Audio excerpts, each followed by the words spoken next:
Welcome, everyone, to the Cult Popture podcast. Or should I say, howdy, and welcome to the Cult Popture podcast.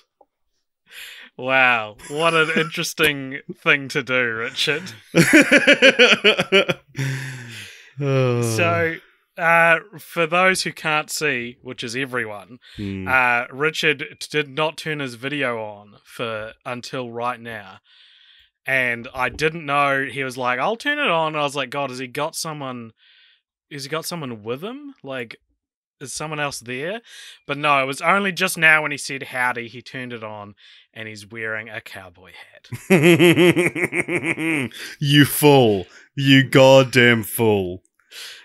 Is there any world in which you would have expected me to be wearing a cowboy hat? Yeah. Okay. A cowboy world. Oh, yeah, cowboy Westworld? Westworld, that's a good one. But anyway, I just thought that this would be a fun little visual gag for our cold open. Roll the intro music.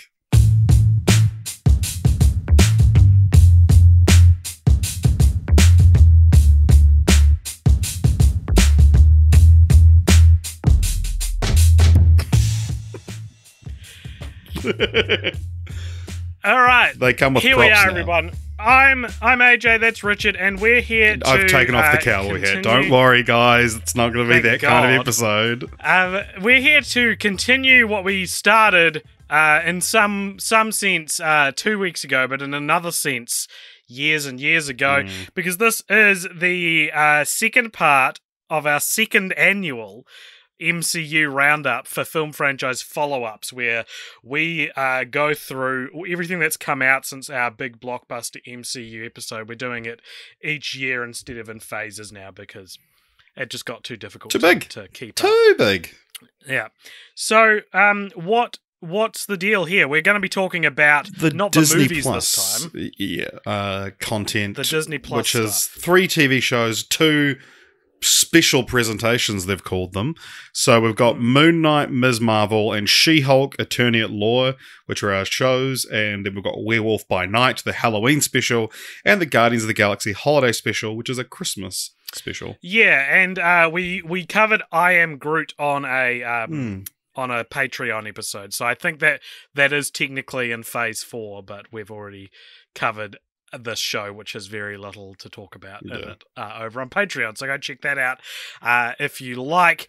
So yeah, Richard, let's fucking get into it. What the hell is Moon Knight? I have no recollection of Moon Knight. So yeah, Moon Knight is Mark Spector, who plays played by Oscar Isaac, and he turns into Moon Knight, but he's got multiple personalities. So he's Mark Spector, who's the cool badass who knows what to do with Moon Knight, and then there's also Stephen Grant, who's a big fucking weenie and turns into Mr. Knight, who's like a cool dude in a white suit. That's right. Yeah. Okay. Then the bad guy is played by Ethan Hawke, and it's all, a lot of it's very, and it's all to do with Egyptian gods and stuff. He's the avatar for F. Murray Abraham. Yeah, right. Khonshu. Yeah, that was my first note with this show, is that there were so many people were turning into different things, and then those people would turn into different types of things, different versions of things, and it was just very like. It's not confusing's the wrong word. It just felt a bit muddy at times. Yeah. So I don't know. What did you think of the show? This was one I was really looking forward to. It was the first MCU TV show that was a new character, which was fun. All the other ones were like, hey, here's the side character. What if we gave them their own TV show? This was like, and I think that was what. Yeah, it was interesting seeing the TV format just being like, look at this person go on their own adventure. So this was our first sort of introduction to, well, what is, how does the MCU introduce a character on TV, which, seems like it should be perfect for it. And love Oscar Isaac, love Ethan Hawke. The character of Moon Knight is a fun character. And then the series was good. I just didn't really find myself caring about it that much. Like, it did the Marvel sin of the last episode is just a giant CGI fight, but there's some interesting stuff before that with and some great acting. But the showrunner for this show was Mohammed Diab, I believe, who sort of quite, I don't know, proudly sort of said, like, yeah, this is my first time as a showrunner, and he got the job by like writing a massive document of how he would tackle Moon Knight. And I think that there's just a little bit of like, yeah, this is someone's first time doing this. It was like, just the way the plot was structured, the way the episodes sort of flowed was just a little bit first timey. I'm sorry, yeah. Like, you have to apologize to me, mate. I understand. There's definitely good stuff there, but yeah, overall I found it disappointing, but not necessarily in a way that I was 100% able to put my finger on. I thought it was as more or less disappointing as every other Marvel show to come before it.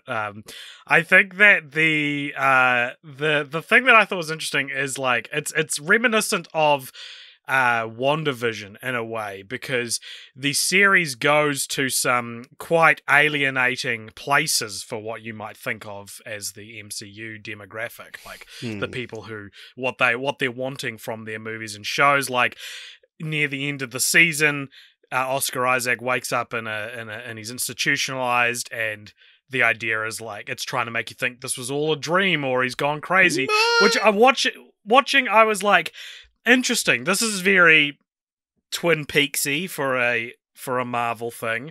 It's not really clear what's going on, but then just like WandaVision, it sort of then explicitly spells it out for you in case you were getting angry that you didn't understand what was going on. Yeah. I have so little memory of this show. We didn't rewatch these for the episode, which, you know, now it's getting to the point when something this long ago, maybe we should have. Maybe I mean, it was TV like show with so much story. Or something. No, it was 30th of March that it debuted. But yeah, it was, I think even at the time it was unmemorable. Episode to episode, I was like, can't really remember what happened last week. There was a lot of people talking about how bad the CGI I remember in the first episode. But I think, like, every episode I watched, and I was like, yeah, it was a good one. Like, probably every episode I was like, it was my favourite one of the season. And then, yeah, I don't know, just something about it just never really clicked for me. What did you think of Oscar Isaac's English accent, his London accent? All right, mate. He'd say stuff like that. Yeah, but it is funny that it's like, I mean, there is a character reason for it to be bad. I guess so, but it is funny that, like, it's not just an English accent. It's like, I'm going to say bruv. I'm going to say, like, very specific, like, not necessarily, like, regional, but, like, stuff that, like, will draw attention to the accent. But it's like, that's how they talk. I guess so. I guess it is. Like, I don't know, what do you want him to do? Not say bruv? And then it'll be like, he's not doing a very good English character because he never says bruv. He should have said bruv. Yeah. I don't know. I think that there is... I thought the character was interesting and seeing the different sides of him was interesting, but the new theme for me with Marvel TV shows, and I think this first one isn't indicative of it. This is AJ's broad, sweeping statement. I just think they made the villain too relatable, and then they had him blow up a hospital. What was good and bad about Ethan Hawke in this show? He probably had some good. No, he was more like, if you are destined to do something evil, you should be killed before you do that evil thing. That's right, yeah. That was his deal. Which is, I think that's a good villain motivation, actually. I'm coming round. That's a good idea. No, I think and that's then they have that's to have him kill an old lady. I think that's an example where, like, you are meeting in the middle between, like, I understand his motivation, but I don't agree with it. And I think that is an interesting. So 1 point to Moon Knight. Yeah, I think that the character was a little bit boring, I thought, and I was like, it was one of those things. The first few episodes, I was like, kind of annoyed they wasted Ethan Hawke on this because you're one of my favorite actors, and then I the episodes where it does the like, is it real or not? And he sort of gets to play a second character almost. That was quite fun. But also while he was shooting Moon Knight, he just one afternoon he thought, you know what? Oh, I've wrapped early. I'll just go wander across the bay, see what my friend Ryan Johnson is filming, and then that's how he did his little cameo in Glass Onion. I've thought about that cameo every day since seeing the film. Like, and if you haven't seen Glass Onion, it's not even a spoiler. Unless you didn't know he was in it, I guess. He plays like a very small role in a scene which doesn't really have all that much impact on the film. It's very strange that they used like Ethan Hawke, who I think would be a great like lead cast member for a Benoit Blanc, Ryan Johnson whodunit. And now they can't use him again unless I guess they could, that character comes back. Yeah. But yeah. So what I was going to say, I didn't even get to my broad sweeping statement about TV shows. I think that each Marvel show, I'm sure there's a few exceptions, but it feels like I watch the first 2 episodes and I'm like, wow, fresh, new, interesting. Could this be the thing that breaks the superhero malaise? Could this be the thing that heals the fatigue? The fatigue. Ooh. And then... Feige fatigue. Oh yeah, I guess it's Feige, isn't it? I was about to say, how has no one said fatigue yet until now? But it's because it's not fucking pronounced that way. I think... Yeah, I'll watch the first 2 episodes, think it's really cool. Then I'll watch episode 3 a week later, and I'll feel like I've missed 2 or 3 episodes in between 2 and 3 because they jump to like what the middle of a show feels like. I guess does that make sense? It's in a like, 6-episode show, you don't like that the first 2 episodes feel like the setup, and then the middle 2 feel like the middle. I think, and this was true of Loki. Mm-hmm. I think these are not shows that are designed to have 6 episodes. I think these are shows that are designed to have 10, 100. 12, 100 episodes. And so the pacing is all over the place. And it's usually when pacing's bad, I feel strange and I feel like, oh, this is a weird that these events are happening already. But with Marvel shows, I just feel like I'm not following it. I've missed something, or there's some storyline I don't understand. I got this real bad with Ms. Marvel and a little bit with Moon Knight. But yeah, I don't even know how to fully articulate this feeling. Right. So your problem with Marvel shows is that you're dumb? I'm dumb. You're too dumb they're for too Marvel. Smart. They're too smart for me. So speaking of starting off with 2 really good episodes, the next show we got was Ms. Marvel, which started off with 2 really good episodes, I thought. And this one's more like, you can explain better why this one went downhill, I guess. Yeah. What's Ms. Marvel about? Ms. Marvel is about a young woman who, what happens? She, receives the power of some powerful stone and becomes a superhero. An amulet. No, what is it called? Well, you said amulet. Bangle. Yes. And, yeah, what else is there to say about Ms. Marvel? She's a fan of she's Captain a big Marvel. fan of the Havengis. Mm-hmm. What's the character's name? Which character? Oh, Kamala Khan. Kamala Khan. Yes. What did you think of this show? So this one, the first episode, I was like, fuck yes, this is the fucking, the gabagool we've been needing from Marvel. And it was such a this really fun, fresh perspective of this massive fangirl.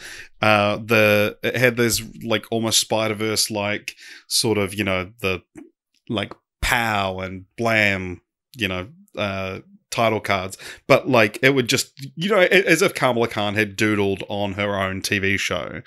And it was just such fun, refreshing, and yes, this is what you can do in a TV show. And then episode 2 was damn, Marvel's done it. This might be their best TV show. And then episodes 3, 4, and 5 are just the most run-of-the-mill boring shit. And, but the thing is, so that they do this whole, which is this really interesting plot line that I think was probably really important to show about the partition of India, and they end up going to Pakistan and all of this stuff. And yeah, on paper it seems incredibly interesting. Yeah, but the show just completely... It's like the show forgot it had a style. And there's none of the fun doodling or anything like that. It's not like the show gets serious. It's actually just like it was made by completely different people that didn't watch the first 2 episodes. And then the showrunner, director, head writer, whatever you want to call them, came back into the finale. And the finale was fun. It was a satisfying finale. But yeah, this was just such a bizarre series that they introduced this really fun style and then just abandoned it. Yeah, I don't know. Again, like, I'm finding... I put aside a couple hours to record this episode. And it's like, these shows, I'm sorry, they are so forgettable. They are so middle of the road that I just genuinely have nothing to say about each one. I don't have a single nice... or like happy memory from Ms. Marvel, other than that cool style that the show started out with. She ends up being a mutant or some shit. Yeah. I remember that. Yeah. I remember some corner of the internet being excited about that. And then also plays the X-Men 97 theme song. In that moment, I've heard so many people be like, "Oh my god!" When the theme song for the X-Men the animated series showed up, I was so excited. And I've never watched the show. I don't know what the theme song sounds like, but apparently it's iconic. This is not helping because they used it in Multiverse of Madness as well, apparently. But yeah, yeah, because she has this bangle that gives her powers, and Kamala Khan, Ms. Marvel in the comics, has stretchy powers, but in this she has more like Green Lantern powers. And yeah. But yeah, it's like the bangle gives her powers, but she's also a mutant. Yeah, that's dumb. I think that's dumb, and I also think like they needed to have someone else use the bangle and not be able to use it and be like, oh, it works for you because it unlocks this mutant gene. Yeah, because a triple layer on top of this, like too many things at the same time. She's also like a woman, and it's like, why did they have to make it so forced? Why did Ms. Marvel have to be a woman? No, like, what are the odds that someone who's that big of a fan of Captain Marvel would get Captain Marvel-esque powers, I guess, is something that I wonder as well. Like, it all felt a little too perfect, and like, that first episode where she goes to AvengerCon. Fantastic. I don't know. I just thought and it was also there were like people dressed as Loki, and it's like you're dressing as Hitler. Yeah. No one, the general public doesn't know about Loki's heel turn. Although I guess actually also this show establishes that Scott Lang has a podcast. That's true. Scott Lang, Ant-Man, and so it's like this fun thing that how does the public know about X plot line in the MCU now? They can just be like, oh, Scott mentioned it on his podcast. People really were dressing up as Loki. I can't move past that. Like this is like how in Thor: Love and Thunder. Yeah, there's the Infinity Cones. Yeah. And it's like that's like having a double scoop place called Twin Towers. So, what did you think about the forced diversity of Ms. Marvel?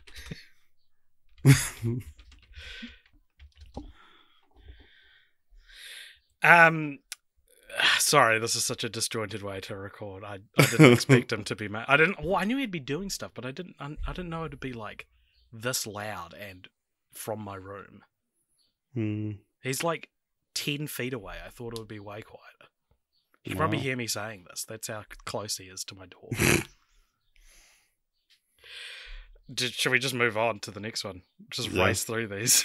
Yeah. So, yeah, I mean, if you have not much left to say, I will. It's worth mentioning for the show the post-credit scene of it, where she's just in her room chilling out, and then bam, she swaps places with Carol Danvers. Brie Larson makes a cameo appearance, and yeah, the show gets political all of a sudden. Wow, it managed to get so far through without being political with its cast. Partition of India. Yeah, it's people of colour made cast. And then, so this is presumably a setup for the Marvels where they're going to be swapping places and shit. But yeah, I'm excited for the Marvels. I'm sure there'll just be some fun, quips and exchanges between Kamala and Carol Danvers. And that's what we're here for. Quips. That's the thing about Marvel, is there just haven't been enough quips. What happened to classic Marvel? Quippy Marvel. I miss all that.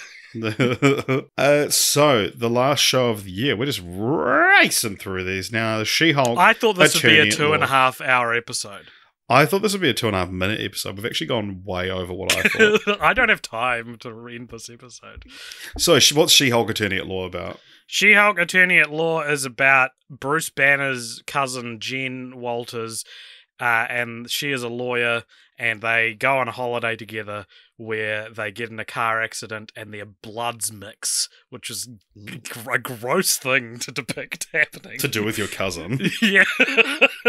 And it turns her into a more advanced version of Hulk, so she can transform into Hulk, but she still maintains her mind, unlike what classic Hulk had. Have I told you the story on the podcast of when I was at Disneyland with Jess and Vincent, that we were walking past someone, I think around Avengers Campus, and we just overheard this girl saying to the people she was with, not only is that sus, but that's sus with your cousin.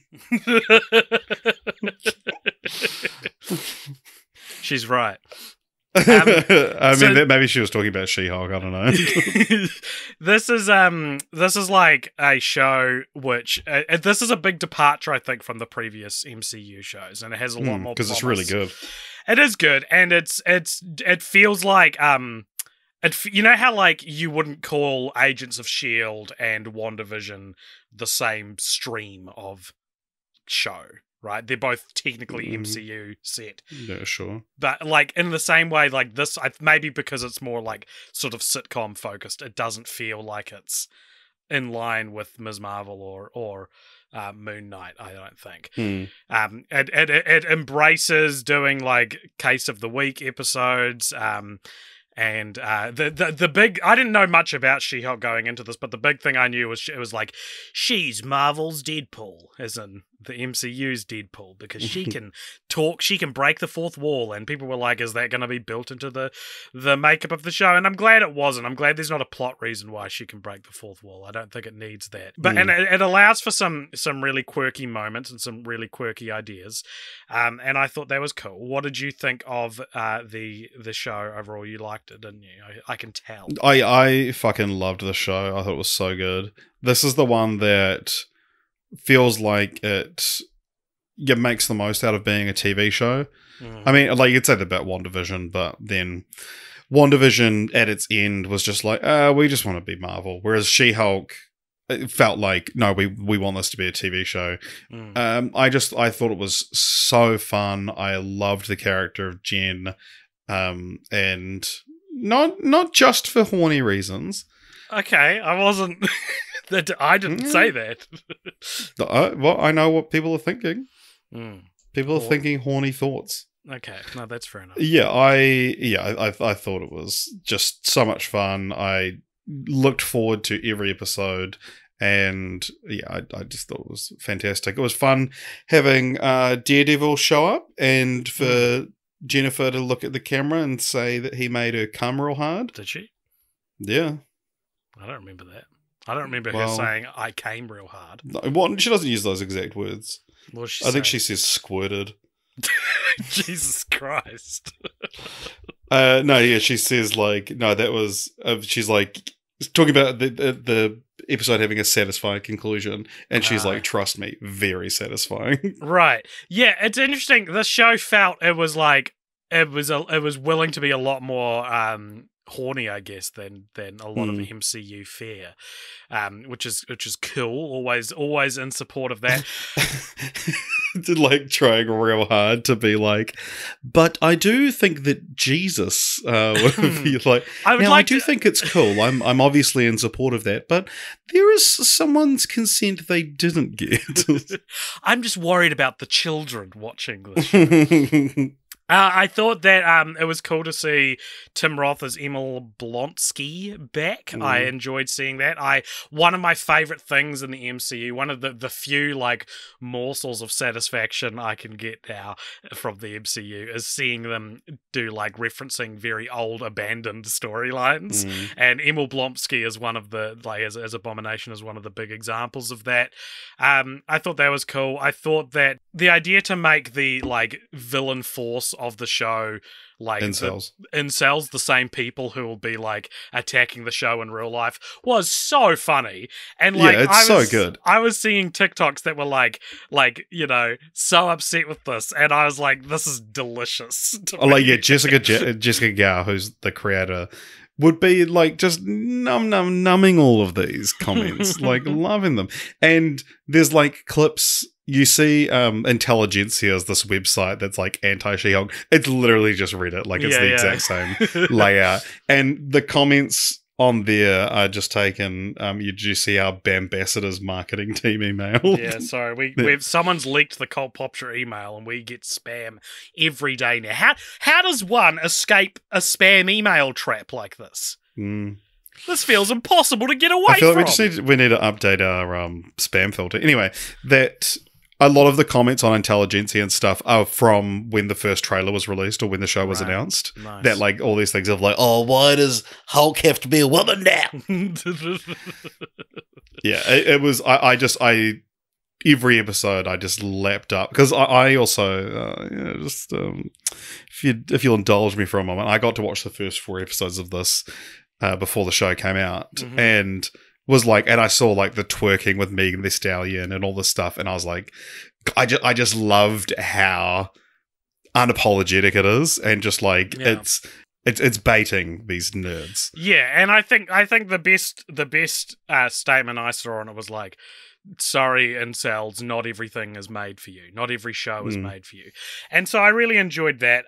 What I didn't enjoy, like, and you know, I like to think I'm a feminist and I would love to see more of this kind of thing in the MCU. I'd like to see more of She-Hulk too, if you know what I mean. But I'm also a feminist. I found myself livid with this show and running to the internet to complain about it, not because of the feminist themes, but because I've just started watching The Sopranos, and in like the third or second episode of She-Hulk, they spoil like a major character death, and I was like, oh fuck, I can't actually remember what they said, but at the time I was like, god damn it. Like, and it's like, do you remember when Bad Moms 2 spoiled Game of Thrones, or even more recently for our podcast, This is 40 spoiling Lost? That has surely like, this has got, like, what are the rules around this? This feels like such a grey area.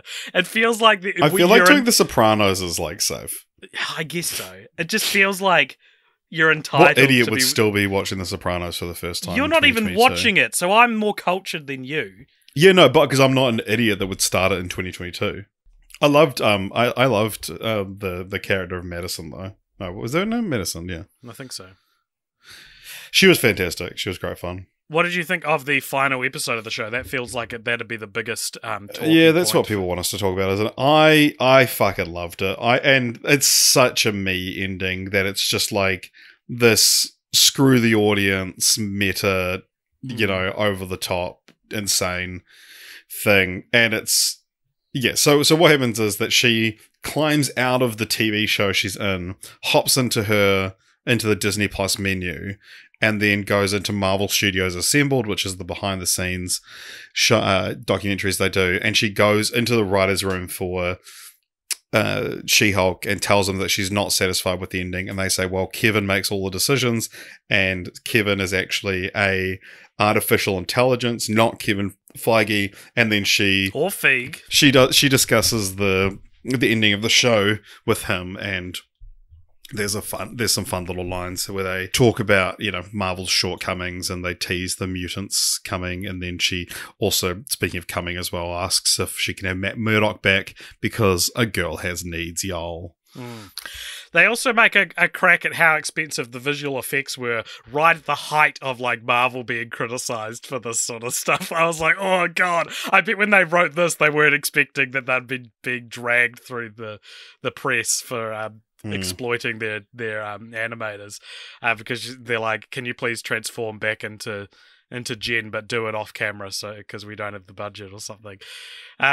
I liked it. I thought that I was paying close attention to it, because it was like, if there's only like so much that this sequence can do for it to avoid feeling like it's cheating, and it was about story structure and not like closure. Where there wasn't any character arcs closed in that sequence, which I thought was an important way to do it. And she like made it so that like Hulk wasn't there at the final battle because she wanted to be the hero at the end of her own TV show and things like that. And that was cool. So I really liked that. I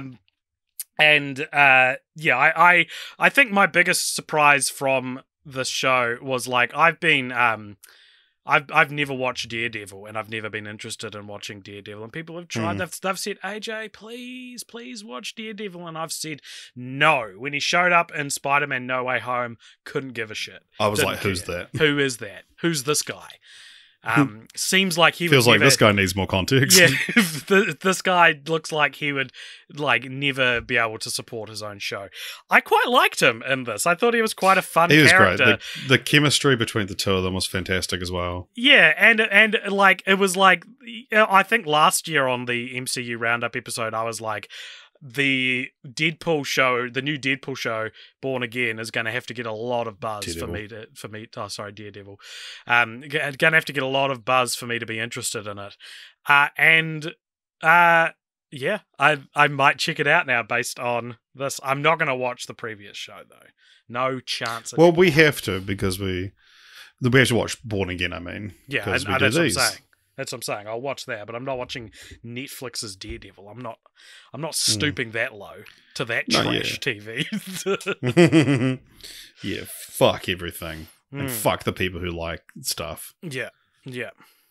So Kevin, Brian T. Delaney provided the voice for him. They offered it to Kevin Feige, but he declined it. They did originally want to stunt cast Kevin with a very handsome James Bond type man in a tuxedo, such as George Clooney or John Hamm. And it was also considered at one point to have Edward Norton appear in the episode. Nice. I would have liked that, actually. I did like that they acknowledged that, like, Hulk, when he's on the phone to Jen, is like, that was a whole other life ago. I was literally a different person then. And then Jen like looks at the camera and goes, ha. That's like maybe one of the only examples of recasting that I've actually like that I thought was like a funny way to reference. Usually the stuff is just like, ignore it, pass over it, please don't reference it. But that was funny. Yeah, it's fantastic, man. This show was great. This is one of my favorite Marvel projects, I think. Nice. And does that make me a cuck? Are you asking me? Yeah. Yes. Sorry. Yeah. Damn right.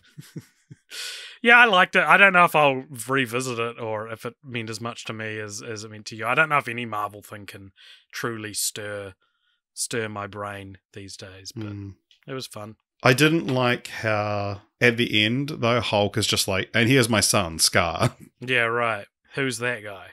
Yeah, it feels like it was supposed to be a big moment, but it's just like, do you know what it is? Is that in the franchiseification of movies, we've lost, like, and Marvel's usually pretty good at this, but that is an example of a bad version. We've lost the finesse to plot twists and cliffhangers and reveals, I think. Like this, like talking about like Morbius, how shit its post-credit scenes are. It's because they're not understanding like the narrative, like structuring of these things being important. And I thought the same thing about the classic example is the end of Alita Battle Angel, where it's like, this is only a plot twist if you know who a certain actor is, and things like that. Like there's and that felt like it was ticking a box of like, all right, it's the end of an MCU show. Here is a hint of what's to come in a future movie or project. So yeah, I agree with you there. Well, thank you for agreeing with me. It'll never happen. Any final thoughts on Shulk? No. Good stuff. A rare glimmer in the darkness. Probably now that I'm thinking about it, maybe the most like I feel like Black Panther Wakanda Forever maybe has like higher emotional heights, but this is probably the all-around better project from the MCU. Much fun as well this year. So I hope you've got your spooky hat on. Let me just put mine on. Oh my god, it's the same hat. You said you were going to put it back on. I didn't say that. Is that what's spooky about it? I like how the strap isn't strapped around your chin, it's just in front of your face. It is on my chin. What is now? I liked it better before. Thank you.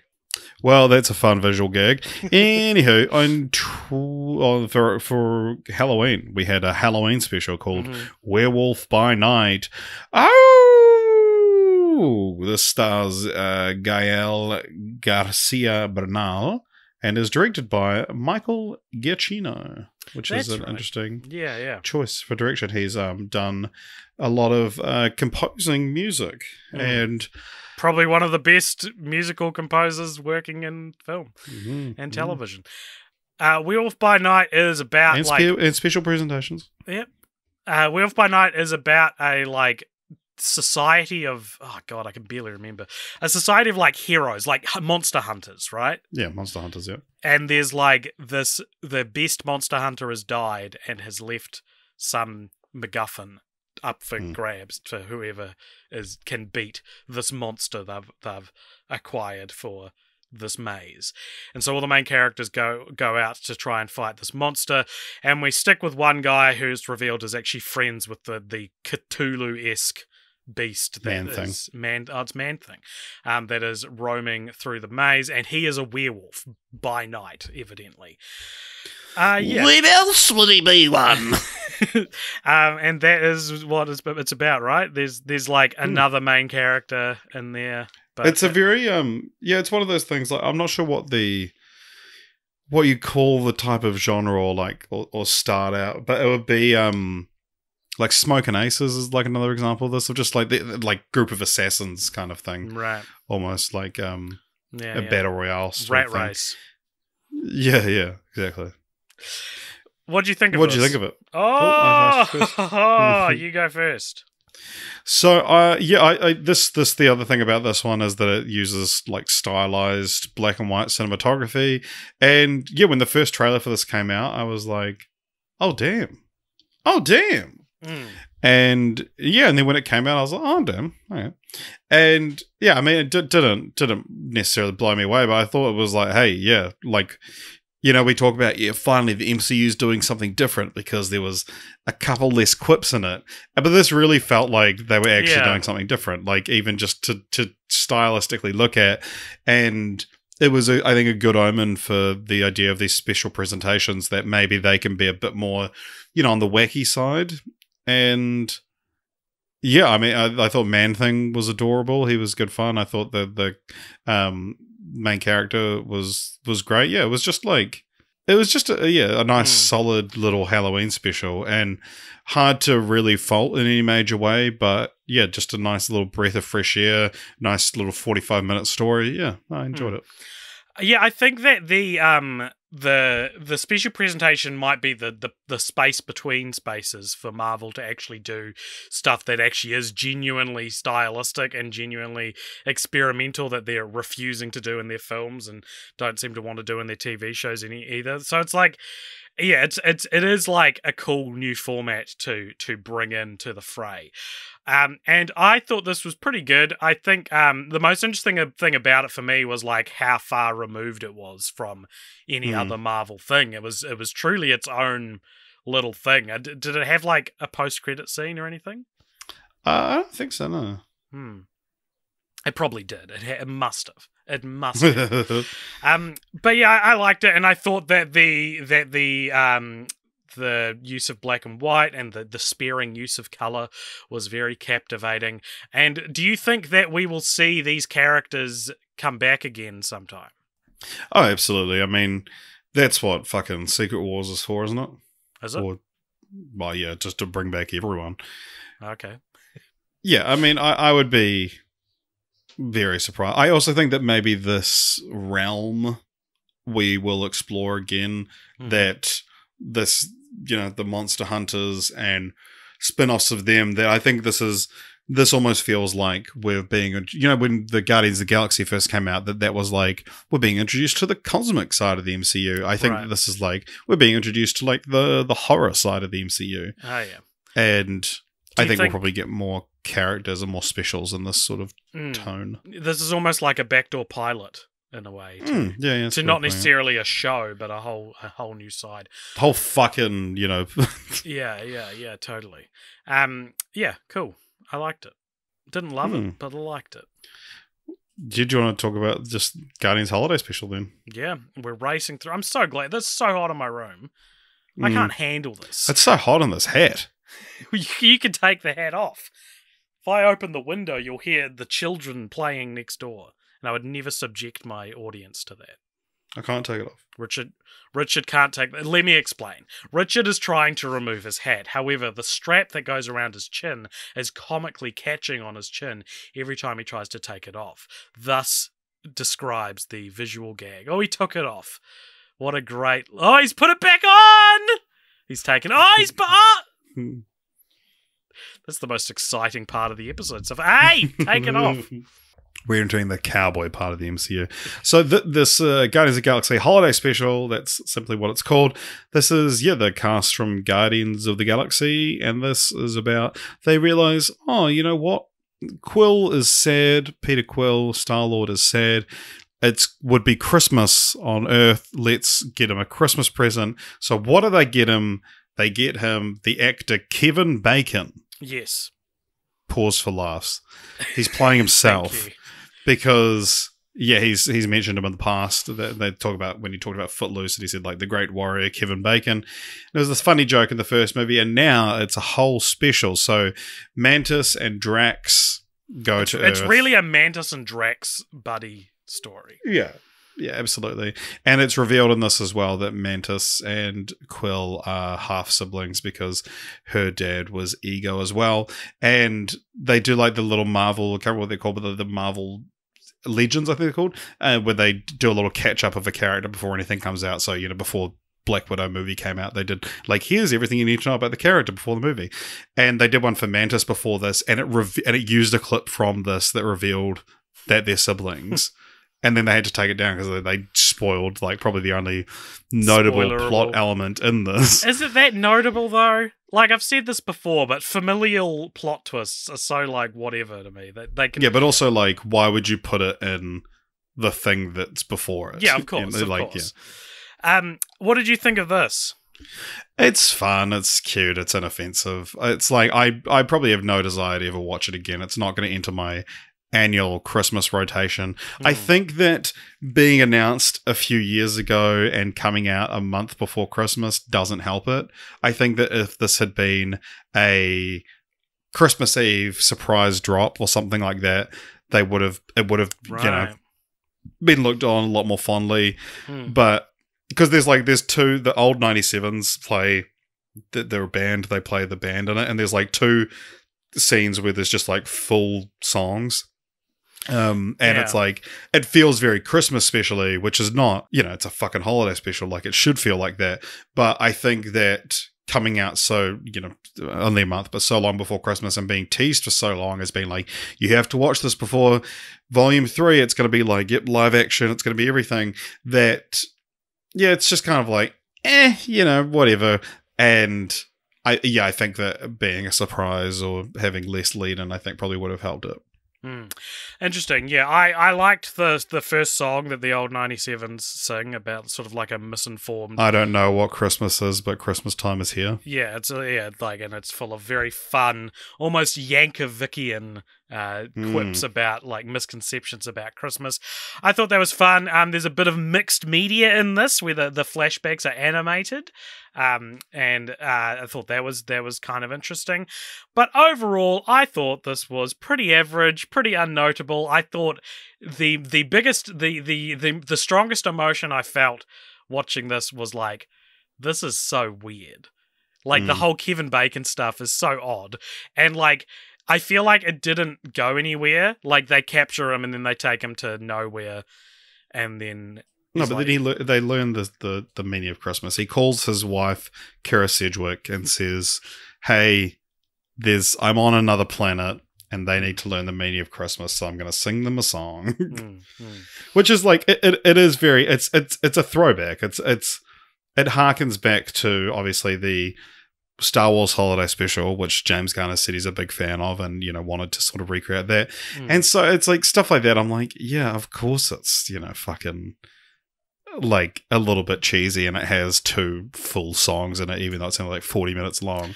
I actually thought they should have leaned into that more. I think this should have had like segment breaks where we see like Groot do a Christmas Carol a poo, or something. A Christmas no, poo. A poo. What are you talking about?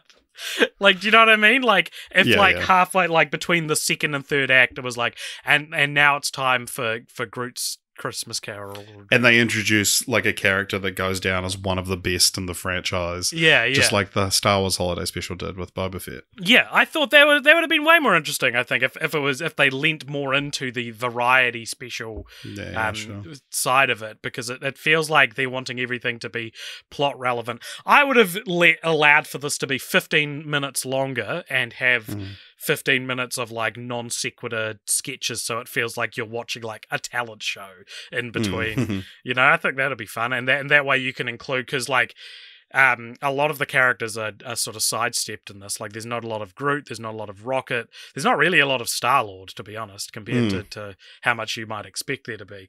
And you know, maybe you can even do like other, you know, who's another MCU character who could appear in this? There's dozens. Okoye could have been in it, doing Okoye's Christmas. Would Wakandans celebrate Christmas, do you think? Well, maybe that's what it is, that they go to Wakanda. Other holidays around. Do they know it's Christmas time at all? Or like incorporates other holidays and like you know, so like maybe what's the Kwanzaa. Kwanzaa might be what they celebrate in Wakanda. So you do like Kwanzaa in Wakanda. That Black should have Panther, been a segment. the Kwanzaa special. Yeah, and then imagine just coming straight off the back of Wakanda Forever with a Kwanzaa special. And then you could do like is Moon Knight supposed to be Jewish? Yes, I think so. Yeah, but Moon Knight, Hanukkah, like that would have been cool to look at other holidays represent, and like, you know, that Marvel, who are so desperate to appear like they have, you know, the representative interests at heart. This is a way to acknowledge everyone and be like, look, we know that Judeo-Christianity is not the only religion that celebrates in December. So here's some others. Yeah, so that's the Disney Plus material for the Marvel Cinematic Universe this year. Short episode. Love it. Yeah, I don't know. I feel I said this on the movie episode, which we recorded in person, and that energy is so lost. It's lost in this.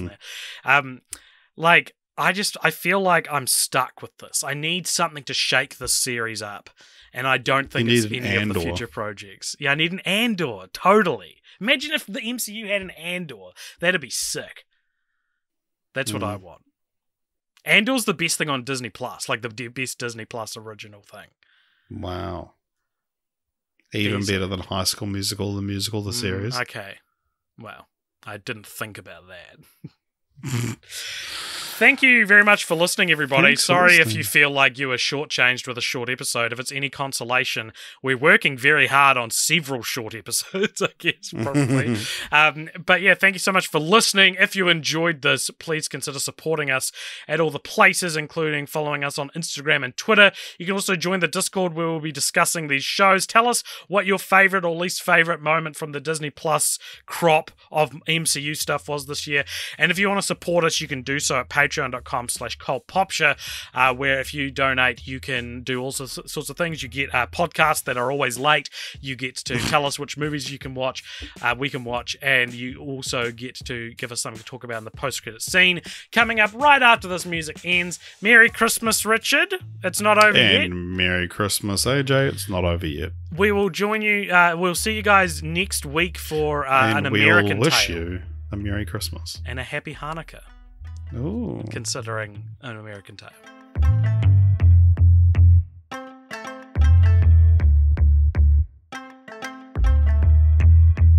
Welcome along to the post-credit scene. This is a segment at the end of each episode where if you donate $5 or more over at patreon.com/cultpopture, you get to give us something to talk about. And this, the post-credit scene. Ho, ho, ho. Ho, ho, ho. Richard, who's it from and what is it? Today's post-credit scene comes to us from Michael Prefontaine. Hello. Who says, if you could deck out one room in your house/flat in any way you'd like, which room would you choose and what would you do to it? Purely your choice and expense is not an issue. Oh my God. If it has to be an question. existing room in my current house, I don't have enough of rooms in this house to do anything with. But I mean, obviously, the obvious answer is going to be like a cinema room, right? Right. I'm gonna I would deck it out with a really nice screen, a really nice dimmable lights, maybe some little strip lighting in there, and I would what I would do. There's like that stuff you can get where you get like the neon strip lighting that goes behind the screen, and you can like sync it up to the screen so that it like continues the light of whatever's on the screen.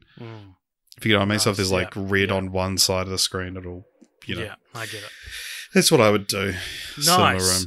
I would do a very expensive, what's it called? Home sandwich room? No, what's the sandwich room? Home makeover. Extreme Makeover Home Edition. Extreme Makeover Home Edition on my little loft that I live in, the attic, in which I'm recording right now, shirtless with the window closed, and it is so stuffy.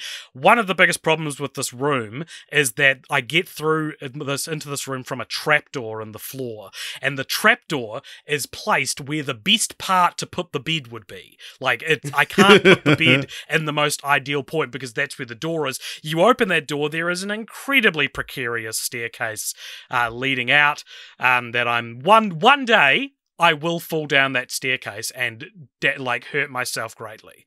It will happen. It'll probably be pretty funny. Yeah, and I'll probably die. So my idea has always been, I'm looking right at this window that I always keep the blinds shut on. I would change the window in front of me to a door.